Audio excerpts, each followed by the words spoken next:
Hey everyone, this is Simran. Welcome back to our own YouTube channel IGNOU E-पाठशाला. I hope you people are doing well.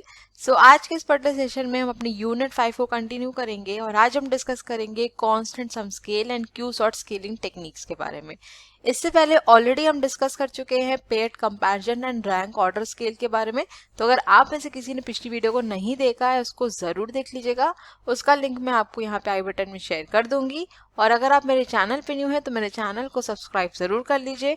Bell icon को भी ज़रूर press कर लीजिएगा ताकि मैं जब भी वीडियोस को अपलोड करूँ उसका नोटिफिकेशन आपके पास ज़रूर जाए. तो चलिए बिना किसी देर के हम अपने सेशन को स्टार्ट करते हैं. तो सबसे पहले हम डिस्कस करेंगे कांस्टेंट सम स्केलिंग टेक्निक के बारे में. तो यहाँ पे जो वर्ड दिया है वो है कांस्टेंट. इसका मतलब है कि कोई चीज़ आपकी फिक्स्ड इन नेचर है. ठीक. अब कांस्टेंट सम स्केलिंग टेक्निक में क्या होता है कि जो आपका रेस्पोंडेंट है, मान लेते हैं कि वो किसी स्टिमुलस या किसी ऑब्जेक्ट को लेके यहाँ पर अपना ओपिनियन दे रहा है, तो जो उसका ओपिनियन है उसको हम क्या करते हैं, यूनिट्स में मेजर करते हैं और उसको हम स्पेसिफिक यूनिट्स असाइन करते हैं. इससे पहले हम लोग ने जो टेक्निक्स डिस्कस करी वहां पर हमने ये देखा है कि हम लोग यूनिट्स स्पेसिफिकली नहीं असाइन करते, राइट. लेकिन यहाँ पे क्या होगा, that constant sum scaling technique is a technique wherein the respondents are asked to allocate a constant sum of units such as points, dollars, chips or chits among the stimulus objects according to some specified criteria. तो जो भी उनका opinion है हम यहाँ पर क्या करेंगे, उसके लिए यूनिट्स असाइन करेंगे, पॉइंट्स असाइन करेंगे. ठीक है. So in other words, a scaling technique that involves the assignment of a fixed number of units to each attribute of the object reflecting the importance a respondent attaches to it. अब यहाँ पर अगर हमने किसी भी चीज़ को fixed value दे दी, fixed value assign कर दी, इसका मतलब ये है कि हम इजीली यहाँ पे जज कर सकते हैं कि कौन सी चीज़ हमारे लिए ज़्यादा इंपॉर्टेंट है, राइट. जैसे कि अगर मान लेते हैं कोई भी चीज़ है, आपने उसको असाइन किया कि हाँ, अगर आपको बोला गया है कि प्रायोरिटी वाइज आपको लगाना है, ठीक है. तो मान लेते हैं ये फैमिली है, ये फ्रेंड्स हैं आपके, ठीक है, इस तरीके से है. तो आपने यहाँ प्रायोरिटी फैमिली को दी, फिर आपने अपनी प्रायोरिटी फ्रेंड्स को दी, ठीक है. इस तरीके से सबके लिए अलग अलग होती है, ठीक. अगर हमने यहाँ प्रायोरिटी 1 दी है, इसका मतलब है कि ये हमारे लिए अटमोस्ट इम्पॉर्टेंट है, ठीक है. लेकिन यहाँ पर सीन थोड़ा अलग होता है. यहाँ पे आप अपने जो क्राइटेरिया है उसके बेसिस पर पॉइंट्स देते हैं. जितना ज़्यादा पॉइंट होगा उतना ज़्यादा इम्पोर्टेंस वो रखेगा, वो पर्टिकुलर जो आपका एट्रीब्यूट है वो रखेगा. ठीक है. एग्जाम्पल देख लेते हैं. Suppose a respondent is asked to allocate 100 points to the attribute of a body wash on the basis of importance he attaches to each attribute. So in case he feels any attribute being unimportant can allocate 0 point. अगर किसी person को लगता है कि जो भी attributes दिए गए हैं, अगर उसमें से कोई भी एट्रीब्यूट ऐसा है जो पर्सन के लिए इम्पोर्टेंट नहीं है, तो वहां पर वो 0 वैल्यू भी असाइन कर सकता है, उसको 0 वैल्यू दे सकता है. ठीक है. And in some case the attribute is twice as important as any other attribute can assign it twice the point. So the sum of all the points allocated to each attribute should be equal to 100. तो पूरा total कितना आना चाहिए, हमारा 100 आना चाहिए. ठीक है. अब इसको हम एक इमेज के थ्रू समझ लेते हैं ताकि आपको और अच्छे से क्लियर हो जाए. ठीक. देखिए ये है आपके एट्रीब्यूट्स जिनके बेसिस पर हम क्या करेंगे, वैल्यूज असाइन करी जाएगी. ठीक. 3 सेगमेंट यहाँ पे हमने लिए हैं, सेगमेंट 1, सेगमेंट 2 एंड सेगमेंट 3. और बात किसकी हो रही है, सोप की हो रही है. ठीक है. एग्जाम्पल वही है, यहाँ पर आपको दिखा देती हूँ. So there are 8 attributes of bathing soap. ठीक है. allocate 100 points among the attributes so that your allocation reflect the relative importance you attach to each attribute. The more points an attribute receives, the more important the attribute is. ठीक है. मैंने आपको बताया कि जो भी आपने पॉइंट यहाँ पर असाइन किया वो जितना ज़्यादा होगा, इसका मतलब वो एट्रीब्यूट आपके लिए उतनी ज़्यादा इंपॉर्टेंस रखता है. ठीक. If an attribute is not at all important, assign it 0. ठीक है. ये अभी हमने पीछे भी डिस्कस किया. If an attribute is twice as important at some other attribute, it should receive twice as many points. ठीक है. तो मतलब सिंपल से कहने के ये है कि अगर कोई भी एट्रीब्यूट आपके लिए अटमोस्ट इंपॉर्टेंस रखता है, सबसे ज़्यादा इंपॉर्टेंट है, तो आप इसको ट्वाइस वैल्यू भी असाइन कर सकते हैं, ज़्यादा वैल्यू दे सकते हैं. और अगर आपके लिए कोई एट्रीब्यूट ऐसा है जो बिल्कुल भी इंपॉर्टेंस नहीं रखता है, तो आप यहाँ पर 0 वैल्यू भी असाइन उसको कर सकते हैं. ठीक है. अब देखिए अगर हम सबसे पहले बात करें सेगमेंट 1 की, तो यहाँ पे सबसे पहला आपका एट्रीब्यूट है माइल्डनेस। सोप की माइल्डनेस की बात हो रही है, तो इन्होंने यहाँ पे 8 पॉइंट असाइन किए हैं, सेगमेंट 2 ने 2 और सेगमेंट 3 ने 4। ठीक, नेक्स्ट बात करें लेदर की। ठीक है, सोप में जो झाग बनता है, ठीक, इनके लिए ये इतना इंपॉर्टेंस नहीं रखता, जरूरी नहीं है। मतलब इनका कहना ये है इस पर्टिकुलर सेगमेंट का कि हमको इतना फर्क नहीं पड़ता है चाहे लेदर बने चाहे ना बने। ठीक, सेगमेंट 2 के लिए भी इतना इंपॉर्टेंट नहीं है। सेगमेंट 3 यहाँ पर इस पे ध्यान देता है, तो इसका मतलब ये है कि अगर सेगमेंट 3 में जो भी पर्सन्स हैं वो सोप परचेज करेंगे तो वो इस पे ध्यान जरूर देंगे कि लेदर प्रॉपर है या नहीं है। ठीक, नेक्स्ट बात करें श्रिंकेज की यहाँ पे, तो सेगमेंट 1 आपका यहाँ पर इसने 3 पॉइंट्स असाइन किए हैं, सेगमेंट 2 9 और सेगमेंट 3 ने 7। तो इस तरीके से जितने हमारे एट्रीब्यूट्स हैं उनके बेसिस पर हर एक सेगमेंट ने अपनी इंपॉर्टेंस दिखाई है। अब सबसे हाईएस्ट अगर हम बात करें सेगमेंट 1 में, तो ये है आपका 53 प्राइस को लेके। ठीक है, तो इसका मतलब ये है कि जब भी सेगमेंट 1 सोप परचेज करेगा, कोई भी डिटर्जेंट ले रहा है, कोई भी सोप परचेज कर रहा है, उनके लिए प्राइस प्रायोरिटी है, वो प्राइस देखकर ही प्रोडक्ट परचेज करेंगे। ठीक है, नेक्स्ट अगर हम बात करें सेगमेंट 2 की, तो इनमें हाईएस्ट क्या है हमारा ये। ठीक है, तो इनके लिए इंपॉर्टेंस क्या रखता है, क्लीनिंग पावर, कि आपके जो सोप है, आपकी जो डिटर्जेंट है, उसकी क्लीनिंग पावर कितनी ज्यादा है। ठीक, इनके लिए प्राइस मैटर करता है बट उतना ज्यादा नहीं। उनके लिए क्या मैटर कर रहा है कि हमारा जो सोप है उसके अंदर क्लीन करने की क्षमता कितनी ज्यादा है। ठीक, नेक्स्ट बात करें अगर हम सेगमेंट 3 की, तो यहाँ पर सबसे ज्यादा पॉइंट्स असाइन किए गए हैं 20, और ये किसमें दिया गया है, मॉइस्चराइजिंग पे। ठीक है, तो सेगमेंट 3 का जो मेजर फोकस है वो किस पे है, मॉइस्चराइजिंग पे। ठीक, इसका मतलब ये हुआ कि जब भी ये पर्टिकुलर सेगमेंट सोप या डिटर्जेंट परचेज करेगा वो इस चीज का ध्यान रखेगा कि इस प्रोडक्ट को यूज करने के बाद मेरी स्किन ड्राई ना हो, मॉइस्चराइज रहे। ठीक है, तो अगर हम इन सारी वैल्यूज को यहाँ पे ऐड करते हैं तो ये टोटल आपका सम आएगा 100। ठीक है, लेकिन हमने ये देखा कि हर सेगमेंट के लिए हर एक एट्रीब्यूट अपनी अलग इंपॉर्टेंस रखता है, राइट। सेगमेंट 1 में सबसे ज्यादा इंपॉर्टेंस किसको दी गई है, प्राइस को। उसके बाद किसको इंपॉर्टेंस यहाँ पे दी है इन्होंने, क्लीनिंग पावर को। ठीक, सेगमेंट 2 की अगर हम बात करें तो सबसे ज्यादा इन्होंने इंपॉर्टेंस दिया है क्लीनिंग पावर को।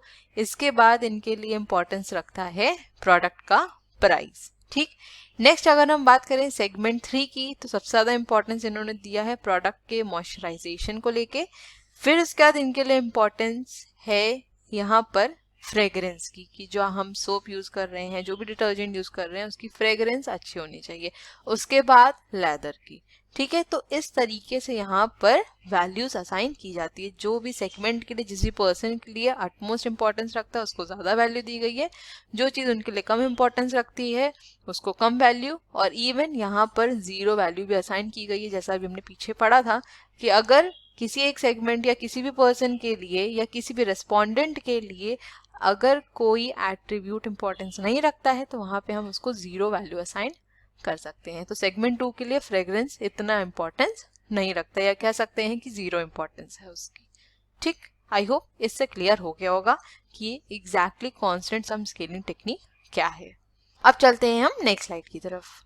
अब डिस्कस कर लेते हैं कांस्टेंट सम स्केलिंग टेक्निक के एडवांटेजेस और इसके डिसएडवांटेजेस के बारे में। ठीक है, सबसे पहले एडवांटेज की बात करें, so one of the advantage of constant sum scaling technique is that it allows a proper discrimination among the stimulus objects without consuming too much time। है ना, हमने ये देखा कि किसी एक पर्टिकुलर एट्रीब्यूट को हाईएस्ट वैल्यू दी गई, किसी को उससे कम, किसी को उससे कम। तुम यहाँ पर इजीली डिस्क्रिमिनेट कर सकते हैं, बता सकते हैं कि एक सेगमेंट के लिए या पर्टिकुलर रिस्पोंडेंट के लिए कौन सा एट्रीब्यूट ज्यादा इंपॉर्टेंस रखता है। कैसे बता सकते हैं, जो भी उन्होंने वैल्यूज असाइन किए। तो ये एक एडवांटेज हो गया आपका कांस्टेंट सम स्केलिंग टेक्निक का। ठीक है, ये तो आपको क्लियर हो गया होगा। नेक्स्ट यहाँ पर बात करी जाकर इसके डिसएडवांटेज या फिर इसके लिमिटेशन की, तो 2 लिमिटेशन यहाँ पर बताई गई है। सबसे पहली लिमिटेशन है that the respondent might allocate more और fewer units than those specified. देखिए, अभी हमने क्या डिस्कस किया था कि जो भी हाईएस्ट वैल्यू होगी उसको इंपॉर्टेंस दिया जाएगा, मतलब वो किसी पर्टिकुलर रेस्पोंडेंट के लिए इंपॉर्टेंस रखता है। ठीक है, यहाँ पर वो 0 वैल्यू भी असाइन कर सकता है और ट्वाइस वैल्यू भी असाइन कर सकता है, ये चीज यहाँ पे बोली गई थी। ठीक, अब ऐसा भी हो सकता है कि जो रेस्पोंडेंट है आपका वो ट्वाइस से ज्यादा वैल्यू असाइन करने की कोशिश करे। ठीक है, मान लेते हैं कि अभी हमने जो पीछे डिस्कस किया उसी को एग्जांपल लेते हैं, फ्रेग्रेंस को। ठीक है, हमने देखा कि एक सेगमेंट ने इसको 0 वैल्यू असाइन की हुई थी, मतलब उनके लिए कोई इंपॉर्टेंस नहीं रखती फ्रेग्रेंस। हो सकता है किसी एक पर्टिकुलर सेगमेंट के लिए बहुत ज्यादा इंपॉर्टेंस रखता हो, तो यहाँ पर इन्होंने 60 या 70 वैल्यू असाइन कर दी हो, तो एकदम से बहुत ज्यादा वैल्यू भी यहाँ पे असाइन कर दी। या फिर हो सकता है कि एकदम ही कम वैल्यू असाइन कर दे। ठीक है, तो इससे क्या होगा, जो रिजल्ट होगा वो प्रॉपर नहीं आएगा। बाकी क्योंकि अगर आपने किसी एक पर्टिकुलर एट्रीब्यूट को 70 मान लेते हैं वैल्यू असाइन कर दी, तो बाकी जितने हमारे एट्रीब्यूट्स है कई में ऐसा होगा कि आप सिर्फ 1, 2 या 0 वैल्यूज असाइन करेंगे। ठीक है, तो हो सकता है इससे जो रिजल्ट है वो सही ना आए, उसमें एक्यूरेसी ना हो। ठीक, नेक्स्ट लिमिटेशन है that there might be a rounding error in case too few units are allocated। तो अगर जो आपका रेस्पोंडेंट है उन्होंने बहुत ही छोटी वैल्यूज असाइन की हैं, तो वहां पर आपका राउंडिंग एरर आ सकता है। ठीक है, on the other hand if a large number of units are used then it might be burdensome on the respondents and cause confusion and fatigue. अब अगर आपने यहाँ पे अपनी यूनिट्स को इंक्रीज कर लिया, जैसे अभी हमने यहाँ पर बात करी थी 100 यूनिट्स की। ठीक है, अब अगर आपने इन यूनिट्स को बढ़ा लिया, मान लेते हैं आपने 1000 यूनिट्स यहाँ पर कर दी। ठीक, तो आपके जो रेस्पोंडेंट्स हैं उनको बहुत ज़्यादा दिक्कत होगी, क्योंकि अब उनको क्या करना पड़ेगा, इस 1000 को डिवाइड करना पड़ेगा और उसके अकॉर्डिंग जो उनके एट्रीब्यूट्स हैं उनको वैल्यूज असाइन करनी पड़ेगी। तो उनके लिए काफ़ी कन्फ्यूजन भी हो जाएगा और बर्डनसम भी हो जाएगा। ठीक है, आई होप यहाँ तक आपको समझ में आ गया होगा। अब नेक्स्ट है हमारा क्यू सॉर्ट स्केलिंग टेक्निक। तो देखिए, सबसे पहले वर्ड तो यहाँ पर आप पकड़ लीजिए सॉर्ट, है ना। किसी भी चीज को अगर हम सॉर्ट करते हैं तो इसका मतलब ये उसको अरेंज करने की बात करी जा रही है। ठीक है, तो जो आपकी क्यू सॉर्ट स्केलिंग टेक्निक है, सबसे पहले तो ये समझिए कि ये कंपैरेटिव स्केल है। यहाँ पर हम बात करते हैं रैंक ऑर्डर की। ठीक, और यहाँ पे हमें क्या करना होता है, अपने ऑब्जेक्ट्स को सॉर्ट करना होता है based on the similarity with respect to some criteria. एक क्राइटेरिया के बेसिस पे हम क्या करते हैं, अपने ऑब्जेक्ट्स को सॉर्ट करते हैं, उनको रैंक करते हैं। ठीक है, अब बहुत ज्यादा इंपॉर्टेंट लाइन है, इसको ध्यान से समझिएगा।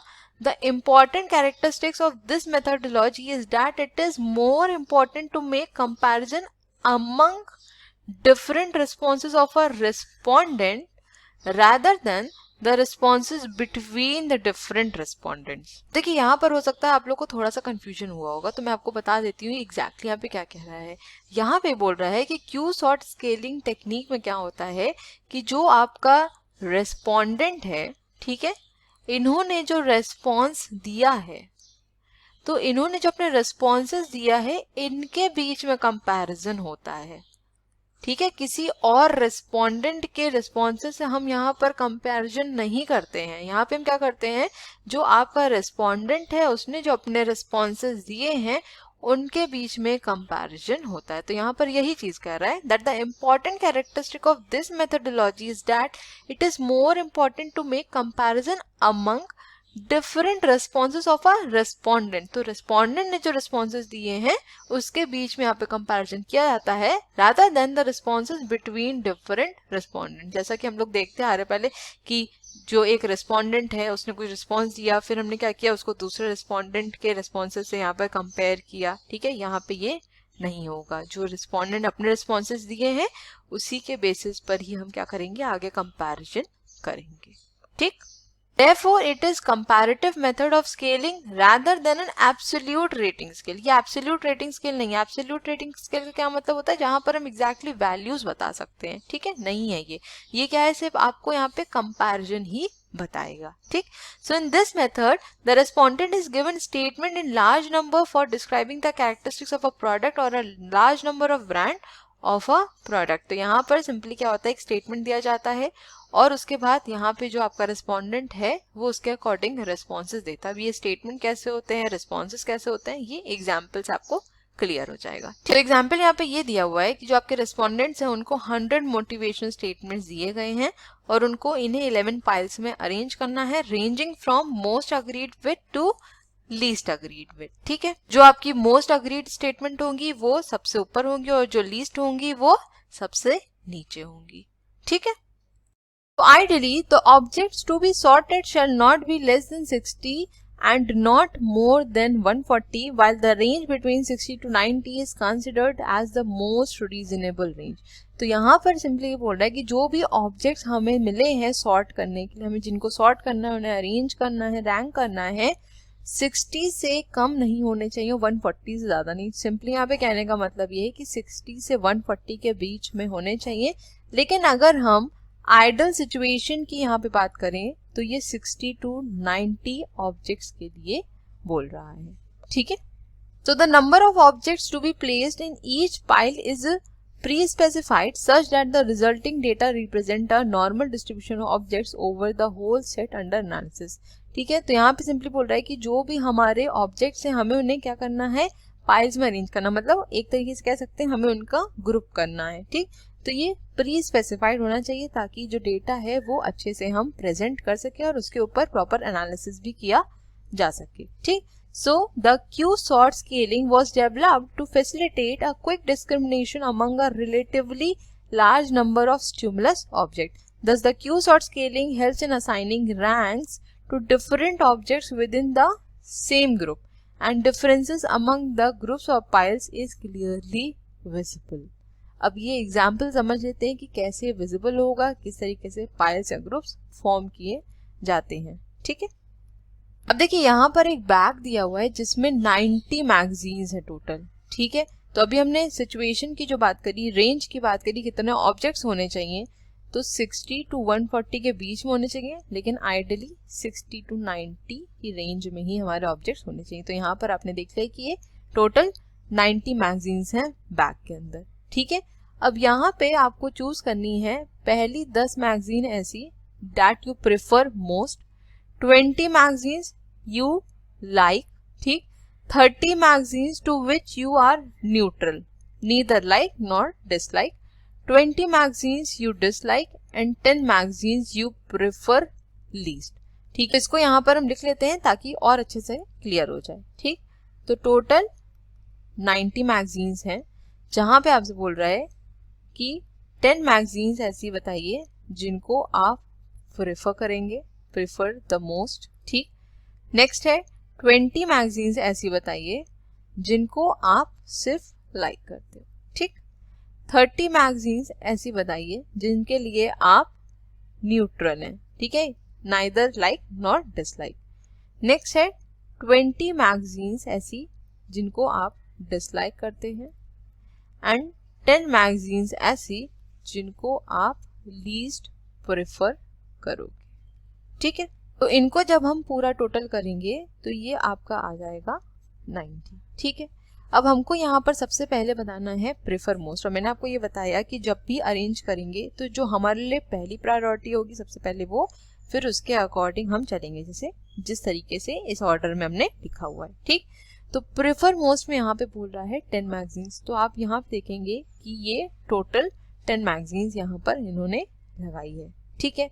नेक्स्ट बोल रहा है जो मैगजीन्स आप सिर्फ लाइक करते हैं वो हैं आपकी 20 नंबर्स, तो इनको हमने क्या करा, एक ग्रुप में अरेंज कर दिया. ठीक है.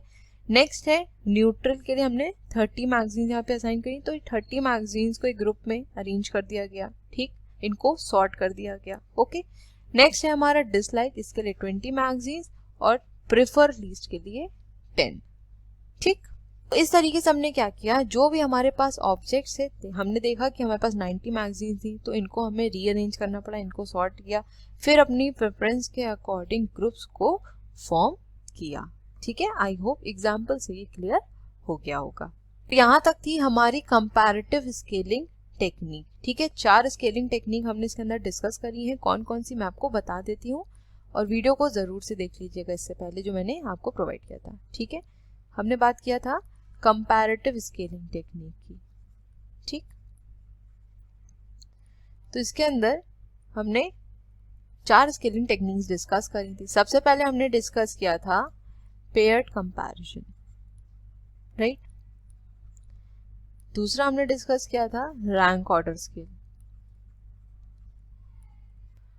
और ये दोनों आपको एक वीडियो में मिल जाएगा. मैं आपको लिंक प्रोवाइड कर दूंगी डिस्क्रिप्शन में, साथ में आई बटन में भी शेयर कर दूंगी. ठीक है. थर्ड हमने आज डिस्कस करी एक आपके भी क्यूसॉर्ट स्केल या फिर स्केलिंग टेक्निक भी कह सकते हैं आप। और फोर्थ हमने डिस्कस करी कांस्टेंट सम स्केल। ठीक है, आई होप आपको ये क्लियर हो गई होंगी। नेक्स्ट डिस्कस कर लेते हैं हम नॉन कंपैरेटिव स्केल्स के बारे में। अब हमने जब कंपैरेटिव स्केल डिस्कस करी तो वहां पर मैंने आपको बताया था लेवल्स ऑफ मेजरमेंट के बारे में। हालांकि इससे रिलेटेड हम लोग ऑलरेडी वीडियो भी कवर कर चुके हैं, काफ़ी डिटेल मैंने आपको पढ़ाया है, बट फिर भी यहाँ पर उसको डिस्कस कर लेते हैं। और क्यों डिस्कस कर रही हूँ ये आपको अभी समझ में भी आ जाएगा। ठीक है, तो बात करते हैं लेवल्स ऑफ मेजरमेंट स्केल की। ठीक है, तो 4 लेवल्स होते हैं, 4 स्केल्स के बारे में यहाँ पर हम बात करते हैं। सबसे पहले है हमारी नॉमिनल स्केल। ठीक है, नेक्स्ट है हमारी ऑर्डिनल स्केल। आई होप आप लोग को अब ये याद भी हो गया होगा, और मैं बार बार आपको बता रही हूँ कि इसे आपको सीक्वेंस में ही याद रखना है। ठीक है, थर्ड है हमारी इंटरवल स्केल, और लास्ट है रेशियो स्केल।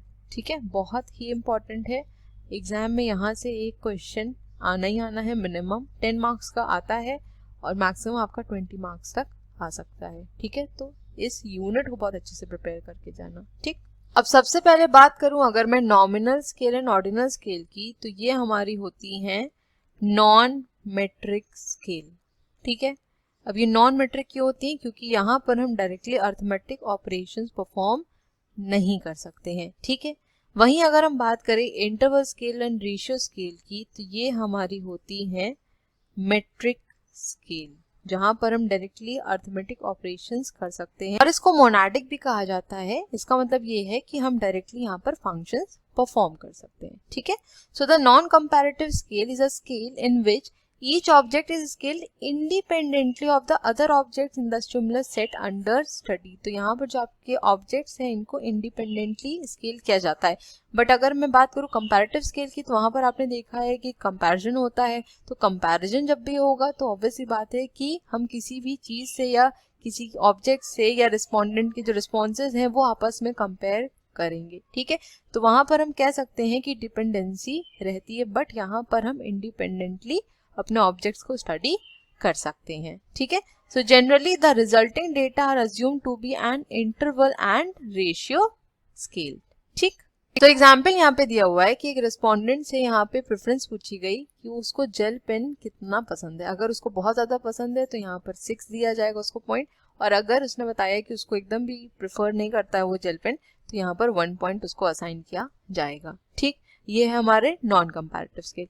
अब अगर यही एग्जाम्पल हम कंपैरेटिव स्केल में देखें, वहां पर हमने क्या एग्जाम्पल पढ़ा था कि एक जेल पेन है और एक हमारा इंक पेन है। ठीक है, और इसके बीच में हम क्या कर रहे हैं? कंपैरिजन कर रहे हैं, राइट। तो इसीलिए जो आपकी कंपैरेटिव स्केल है वो कहीं ना कहीं डिपेंडेंट होती है, क्योंकि हम एक ऑब्जेक्ट से दूसरे ऑब्जेक्ट को कंपेयर कर रहे हैं, एक स्टिमुलस को दूसरे स्टिमुलस से कंपेयर कर रहे हैं। लेकिन अभी हमने जो एग्जाम्पल देखा नॉन कंपैरेटिव स्केल में, यहाँ पे क्या बोल रहा है कि एक जेल पेन है और रिस्पोंडेंट को यहाँ पर बस अपनी प्रेफरेंस बतानी है कि वो उसको प्रेफर करता है या नहीं करता है। तो ये जो आपकी स्केल है ये इंडिपेंडेंट होती है। ठीक है, आई होप डिफरेंस भी समझ में आ गया होगा दोनों में, और किस तरीके से अलग है ये भी क्लियर हो गया होगा। ठीक, नॉन कंपैरेटिव स्केलिंग टेक्निक्स के अंदर हम 2 टेक्निक्स डिस्कस करेंगे। एक है हमारी कंटिन्यूअस रेटिंग स्केल और दूसरी है आइटमाइज रेटिंग स्केल। और आइटमाइज रेटिंग स्केल के अंदर भी आपकी 3 फर्दर टेक्निक्स हैं। ठीक है, इसके अंदर ही क्लासिफिकेशन और हुआ है। ठीक, अब इनको हम नेक्स्ट वीडियो में डिस्कस करेंगे, और मेरी कोशिश यही रहेगी कि ये यूनिट को नेक्स्ट वीडियो तक मैं वाइंड अप कर दूं। ठीक है, तो thank you so much for watching. Please video को लाइक जरूर कर दीजिएगा, और अगर अभी तक आपने चैनल को सब्सक्राइब नहीं किया है तो चैनल को सब्सक्राइब कर लीजिए। बेल आइकन को भी जरूर प्रेस कर दिएगा ताकि मैं जब भी वीडियोस का अपलोड करूँ उसका नोटिफिकेशन आपके पास जरूर जाए। अपने फ्रेंड्स के साथ भी वीडियोस को जरूर शेयर करिए ताकि उनकी भी हेल्प हो पाए, और अपने फीडबैक्स भी दीजिएगा कि वीडियोस कैसी लग रही हैं, और अगर कुछ इम्प्रूवमेंट की जरूरत है तो बिल्कुल बताइएगा। मिलेंगे अपने नेक्स्ट वीडियो में। Till then stay safe, stay healthy, bye bye, take care.